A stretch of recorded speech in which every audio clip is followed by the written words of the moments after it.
Hi, I'm Ellen. I'm here to talk to you about literacy and JCPS and how it's related to school poverty. So, I was looking at the JCPS equity scorecard, and it was saying that like the schools in higher poverty levels have lower literacy proficiency. That's on elementary, middle school, and high school. But I wanted to focus more on elementary schools because it seems that that's where the problem really starts. And this really matters because these are the people that are going to be in charge of the country one day. And you can't really be in charge of a country if you can't really read, because you can't do anything if you can't read when you're an adult. So I started wondering, like, did this start because there is not enough people to teach, or if there weren't enough materials, or were the parents, like maybe it's the parents, maybe the parents work so much they can't help their kids when they get home.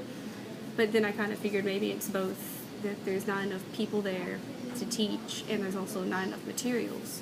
So I thought maybe there could be, so like, I started researching like how many teachers there are for students in Kentucky. And in Kentucky, there's about, for one teacher is about 15.43 students. So that might seem like a lot of one-on-one time between the teacher and the students, but it's not really, because they have so much more stuff to teach to their kids other than just reading. And some of the best ways to teach your kids are like to start earlier and to teach them one-on-one. So I thought maybe we could either like provide tutors, like volunteer tutors that are students. You could have, maybe the schools could have more student teachers, or we could start like a book drive or something for them. So I kind of went with having the tutors, having like volunteer student tutors, like high schoolers or older elementary school kids or middle school kids, and have a book drive at not only high schools but like middle schools and elementary schools, so they can donate their books to the schools that have higher poverty levels, because they might not have all the books that they need. And so in order to do that, you'd have to actually find people to volunteer. And for like in Fern Creek, we have to have 30 hours of volunteer service anyway, so that could help get those service hours up by helping them, that help teaching these kids how to read.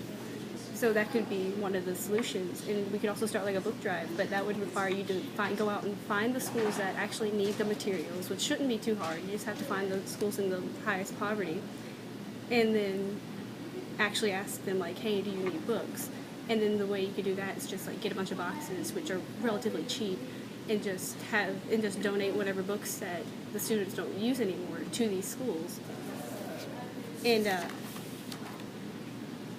in order to do, like, it'd be really easy to do it, because you can just donate all the books you don't read. And since a lot of people just have, like, if you're an only child and you're in high school, then you obviously have a lot of books that you don't read anymore, so you can donate them.